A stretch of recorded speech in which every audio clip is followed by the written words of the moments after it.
MAKIRIA MIGUNDA magana mũgwanja ya mũingĩ kaunti-inĩ ya Nairobi nĩ ĩyũkĩte kuma kũrĩ tũrĩa nĩme ũnyitanĩri-inĩ wa thirikari ya Nairobi na kamĩtĩ ya kũhũrana na ungumania EACC.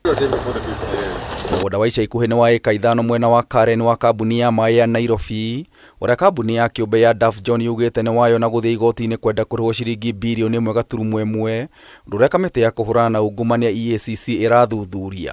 The parcel of land, which is currently estimated at about 400 million Kenya shillings, was reserved for sewage works and staff housing and still being used for that purpose by the Nairobi City Water and Sewerage Company as a sewerage pond. Governor wa Nairobi Sakaja ahinyĩrĩirie mũgũnda ũyũ nĩ indo cia mũingĩ iria cihahamĩtwo nĩ andũ kĩũmbe makinyitanĩra na maabitha anene thirikari-inĩ. These people have the audacity not only to grab and to create fake documentation, but to claim compensation.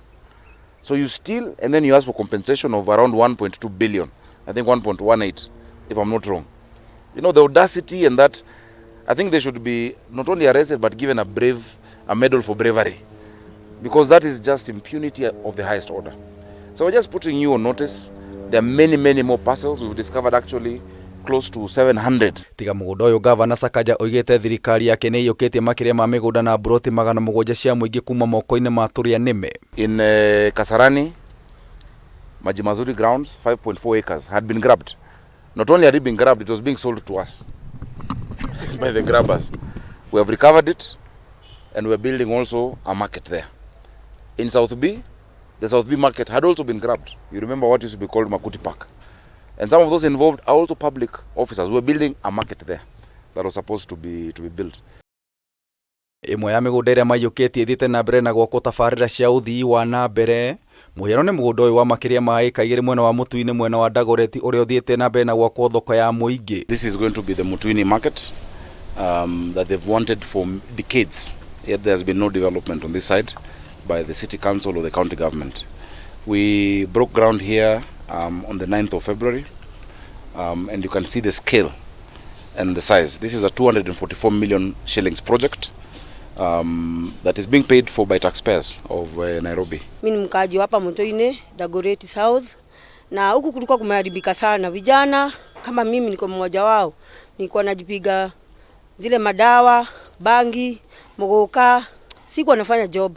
Lakini wakati hii land ilipatikana ni ya huku Mutuini, Sakaja wakashikana na MCA wetu, akabongesha Sakaja, akamwambia hapa kuna uwanja na inakonga bure. Sasa wakasema wajenge soko. Sasa tumeajiriwa, kuna vijana kadhaa nimechangamsha, nikamwambia kuje huku wapate job, kiroma tunapata. Zile madani nilikuwa najidunga, sasa sipati time. Rĩu governor nĩarutĩte mũkana kũrĩ tũrĩa nĩme tũrĩa tũthiĩte na mbere na kũmereria mĩgũnda ya mũingĩ mata.